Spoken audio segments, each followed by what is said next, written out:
called Myanmar? Never heard of it. Yes, you have. No, I really haven't. You know what this is, right? Yeah, that's a Burmese python. Well, there you go.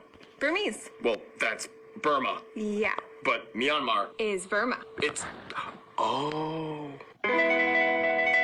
Oh, by the way, guys, this is Caleb's wife, Jillian. Say hi. Hi, guys. I was looking for this.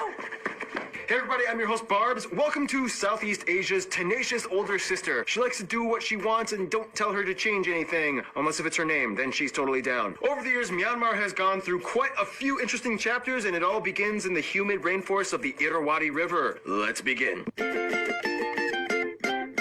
Myanmar, or Burma, is pretty much the bridge that links the Indian subcontinent to China and Southeast Asia, and it's interesting to see the role that they play in the geopolitical atmosphere. First of all, the country is located in Southeast Asia, bordered by 5 other countries with a coast along the Andaman Sea and broader Bay of Bengal. They even have a long slice of the Kra Isthmus, part of the peninsula, that is shared by 3 countries. Here, the southernmost mainland area, Kautong, can be found. However, on the coasts, the country has over 800 islands, and the territory extends further south. The southernmost point is here, Island. If you go just a bit north, though, the largest island, Kadan Kyun, is located. Keep in mind, these small islands, known as the Cocos, just off the Andaman Islands belonging to India, are also Myanmar's territory. The country is divided into 21 administrative divisions. This is where things get a little tricky. First, there are 7 states and 7 regions. They are considered equivalent, and the only distinction is that the states typically have an ethnic minority, whereas regions have the largest majority group, the Bamar Burmese people. Within these 2 areas, the Shan State and the Sagaing region, 5 self-administered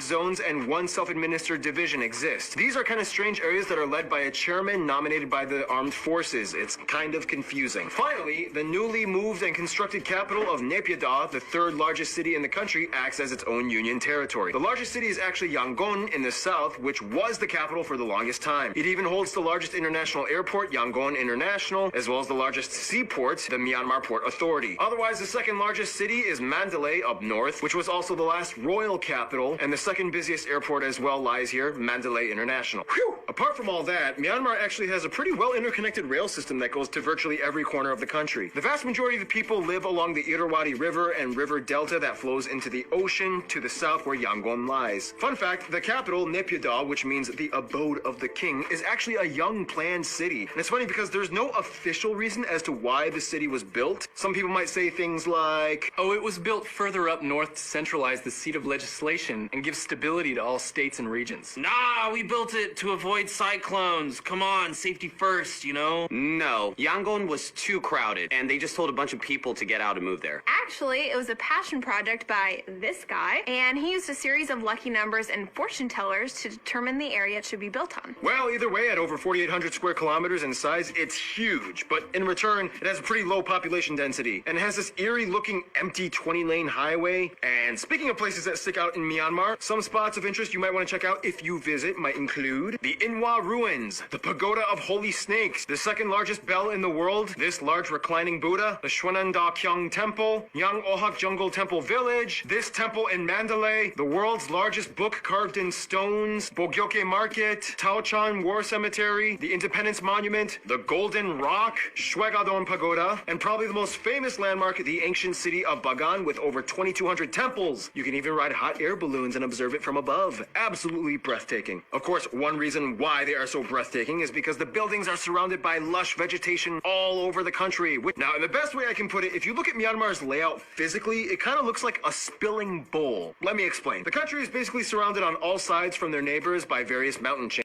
You have the Arakan, Yoma, and Ching Hills in the southwest, the Naga Hills and Hengduan Mountains, part of the larger Himalayas in the north, where the tallest peak in all of Southeast Asia, Hakakaborazi, can be found. Then there's the Shan Plateau, the Karen Hills, as well as the Dana and Tenasserim Hills in the south. That means the central interior of Myanmar is generally flat, with incredibly lush valleys fed by the longest and most important river of the country, the Irrawaddy, sourced by the snowmelt and springs of the Himalayas up north. Speaking of the north, the largest natural lake in the country can be found here in Doggy Lake. It also has a cool pagoda on it. Unfortunately, Myanmar is kind of smashed right in between the Sunda and Indian plates, right off the Burma microplates in the ocean, and the entire lush center of the country lies on the Sagaing fault line, which is subject to occasional earthquakes. A recent one in 2016 destroyed or damaged over 170 ancient temples in Bagan. In addition, though, this also gives Myanmar some geothermal activity. The country contains some of the few rare mud volcano spots in the world, mostly near the town of Minbu. Mud volcanoes, huh? We should hang out sometime. Production-wise, Myanmar is loaded with various resources and industries. More notably, though, they are known for producing precious stones like high-quality sapphires, pearls, jades, and rubies. Wait,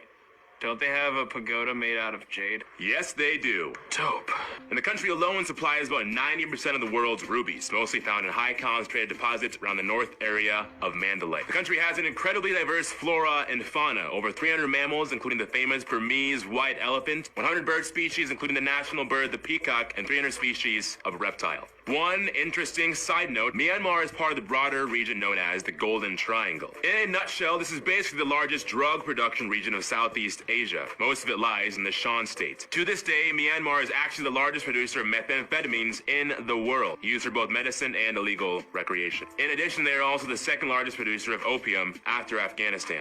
What can I say? It grows well here. According to the Bangkok Post, the illegal trade is estimated to produce about $2 billion annually, or somewhere around 40% of their foreign exchange alone, which is pretty high. Finally, food! Some dishes you guys of Burmese geographies have mentioned might include dishes like la pet, monti, coconut noodles, pepiot tamin, so many different curries, these desserts, and of course the national dish you can find pretty much anywhere, mohinga. You forgot to mention that Tanaka, am I pronouncing that right? Yeah, Tanaka. Tanaka stuff. It's like the sunscreen they make from tree bark, and like everyone puts it on their faces.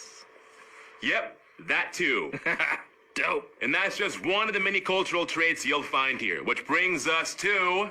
By the way, one of our fans from Canada sent fan mail and they want to give you these Arnold Schwarzenegger socks. Oh, that's fantastic. Thank you.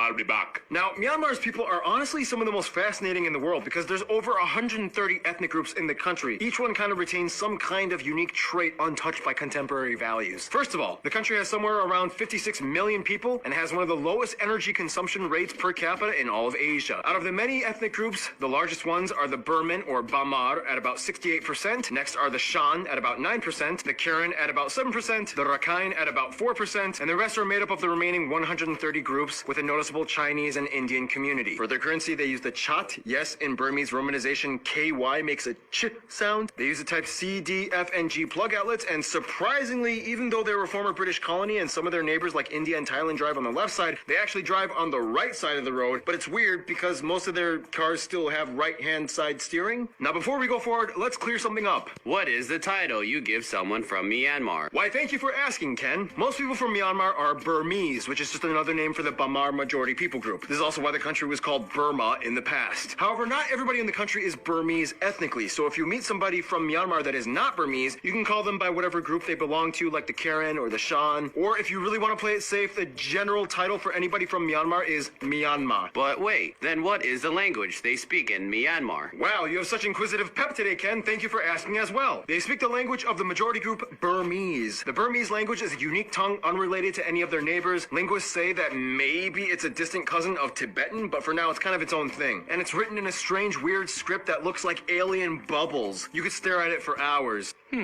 We should hang out sometime. Faith-wise, the country is predominantly Buddhist at somewhere around 88%, most adhering to the Theravada branch of teaching, and Buddhism plays a huge role in the culture. You see it literally everywhere. Monks, temples, pagodas, statues. It's incredibly Buddhist. Nonetheless, about 6.2% are Christians, mostly among the Kachin, Chin, and Kayin peoples. Islam is practiced by about 4%, mostly by the Kamen, Pante, and Pashu Malays, and also the most notable one that makes up the news articles, the Rohingya. In regards to the Rohingya, yes, I know it's a very messy, tricky subject to cover, and that would take way too long to explain in this episode, so I made a whole other video for you guys to use as context. Check it out. Otherwise, let's move on.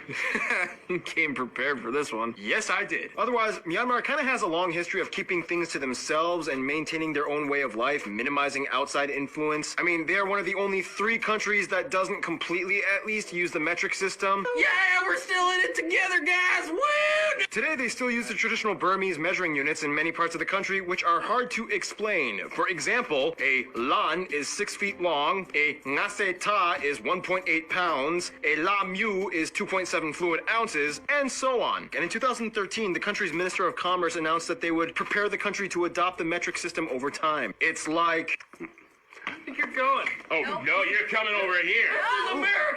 This is America! And now let's talk about some culture stuff. And you know what, Caleb and Jillian, just take this because I've been on camera for so long and you guys just kind of sit in the corner doing nothing. Oh, yeah, okay. Culturally speaking, there are too many things to list with the various ethnic groups of Myanmar. You have things like The silver jewelry of the Jingpo people. flowery headdresses of women from the Lisu Hill tribe, The Kaya people and their sashes. the Mon people and their music, The Austronesian Moken people. the Rakhine and their coastal flair, The Shan and their cuisine and costumed performances. the Pa'o and their fire rocket festival, The Wa people and their water buffalo sacrifice tradition. and the Taron people. There are only about 5 left in the world and they average around 4 feet tall. And finally, you've probably seen pictures of the famous Padang people. With their brass-ringed, long-necked women that stretch their collarbones to give off the image of a long neck, traditionally seen as a sign of beauty. Some nationwide shared aspects amongst the people might include things like Chinlone, considered one of the nation's sports. It's like a wicker ball hacky sack type of game with 6 players. there's also Letwe. It's like Muay Thai, but even crazier because you can use your head when fighting.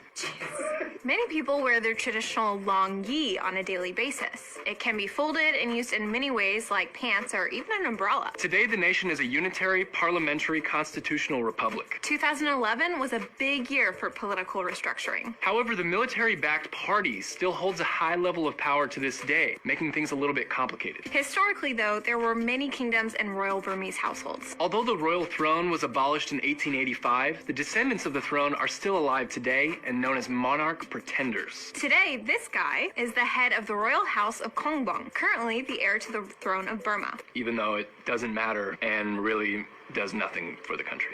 In the quickest way we can condense the history of Myanmar, Hindu and animist kingdoms, Buddhism comes in, the Pew, Little Bagan Kingdom, Big Bagan Kingdom, Mongol invasion, Tonggu Empire, small kingdoms, Kongbang Dynasty, Sino-Burma Wars, a lot of Burma-Siam Wars, Big Kongbang Kingdom, British come in, 1 big war and 2 small wars with the British, boom, colonial time, World War II, kick British overlords out with Japan, crap, Japan is worse, they go back to the British and fight off Japan, independence, coup, socialism, name change, protest, military rule, 2011 democracy again, kind of, Rohingya stuff, again, check out the video, and here we are today.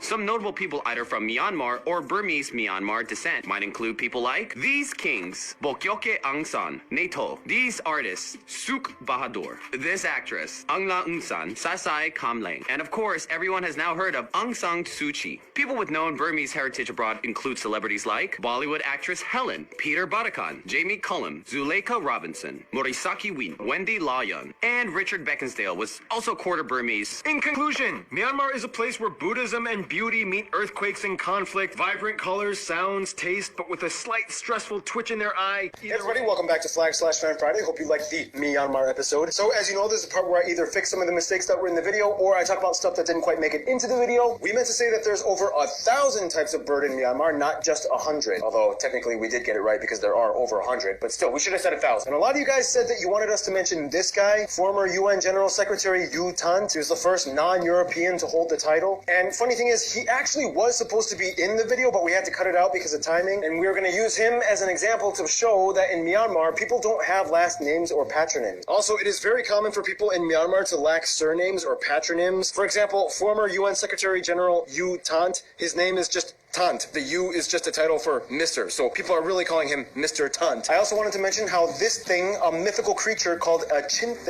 is also kind of like a symbolic image of Myanmar and also many other countries in Southeast Asia. You see it a lot on temples and like pagodas and statues all over the place, even in the middle of the street. It's even on their money. I also kind of wanted to mention how they celebrate New Year's in Myanmar. I think we already mentioned it in the Lao episode, but basically people splash each other with water to symbolize the end of the dry season. You see this all over Southeast Asia though, so it's not just unique to Myanmar. And there's probably a lot of other things we could have discussed, but if you want to mention anything, just feel free to put it in the comments. Otherwise, we got to get to the flag. So without further ado, It's not Myanmar, it's our Myanmar. I love that joke. Sometimes I forget that this is an educational channel. Anyway, the flag. The flag of Myanmar is a horizontal tricolor of yellow, green, and red with a white five-pointed star in the middle. It's funny because it's basically the flag of Lithuania, but with a star, and it uses the Pan-African colors, even though obviously it's not an African country. The star symbolizes the significance of a unified country. The yellow stands for solidarity, the green stands for peace, tranquility, and the lush green vegetation of the country, and the red stands for courage and determination. Yeah, sorry, no blood this time. Courage and determination. Now, keep in mind, this flag was actually adopted in 2010, shortly before the democratic shift in politics. Prior to that, they used various iterations of the Union of Burma and Socialist Republic flag, back when the country was under a unitary political system. Prior to that, they had this flag for like 2 years prior to independence. Prior to that, they were under Japan. And prior to that, they were under British Burma. And prior to that, they were under British India. Historically, there are two major kingdoms and dynasties that had their own flags too. There's the Kongbao Kingdom that ended in the 19th century, and the Hantawadi Kingdom that ended in the 16th century. Interesting how they use the peacock in so many of their symbols. I mean, it is their national bird. And speaking of symbols, the national seal. Adopted in 2008, the image depicts a gold and red seal with the map of Myanmar in the center, surrounded by olive branches, extending outward to laurel branches and a five-pointed star on top. Below the seal, guarded on either side, are the mythical Chinfe creatures. Finally, at the bottom lies a scroll written in Burmese reading, "The Republic of the Union of Myanmar." From the 70s all the way up to the late 2000s, they had this seal. It had blue chintes on the side and a cogwheel to symbolize the socialist republic that they were under. Yeah, the cogwheel, you see that a lot in socialist imagery. Before that, they used a black and white version right before independence. And prior to that, they were pretty much under the Kongbao dynasty, which used the peacock as an image to represent their royal household. So yeah, chintes, peacocks, a touch of gold and unity. That's Myanmar. Alright, so that's just about it, which means you know what time it is. Geography fan mail time.